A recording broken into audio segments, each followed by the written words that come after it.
ఒక రాతిని పట్టుకుని చెక్కి చెక్కి చెక్కి దాన్ని పవిత్రం చేసి చేసి చేసి 7 రోజుల పాటు ప్రతిష్ఠ చేసి, ఓ రోజు నీళ్లలో ఉంచి, ఓ రోజు పాలల్లో ఉంచి, ఓ రోజు ధాన్యంలో ఉంచి, ఓ రోజు నవరత్నాల్లో ఉంచి, అన్ని విధాలా దాన్ని పరిశీలించి అప్పుడు ఇది దేవుడుగా ఉండడానికి తగిన రాయి అని నిర్మాణం చేసి పెడితే మనం అందరం దండాలు పడుతున్నావా లేదా? రాయి దేవుడయింది, మనిషి ఎందుకు దేవుడు కాడండి? అర్థం లేని మాట, అర్థం లేదు. 6 అడుగుల రూపమే విశ్వానికే కేంద్రమై, 6 దినముల కష్టమే నీ కొరకు దూతలే భక్తులై. 6 అడుగుల రూపమే విశ్వానికే కేంద్రమై, 6 దినముల కష్టమే నీ కొరకు దూతలే భక్తులై.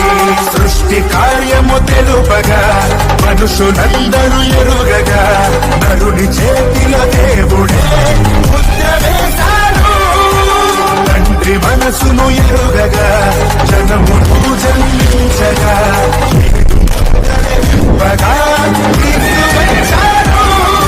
ప్రపంచపు నడి పొట్టున ఈ ధరణిలో దీనుడై, ప్రపంచపు నడి పొట్టున ఈ ధరణిలో దీనుడై క్రీస్తు పుట్టాడు, క్రీస్తు పుట్టాడు.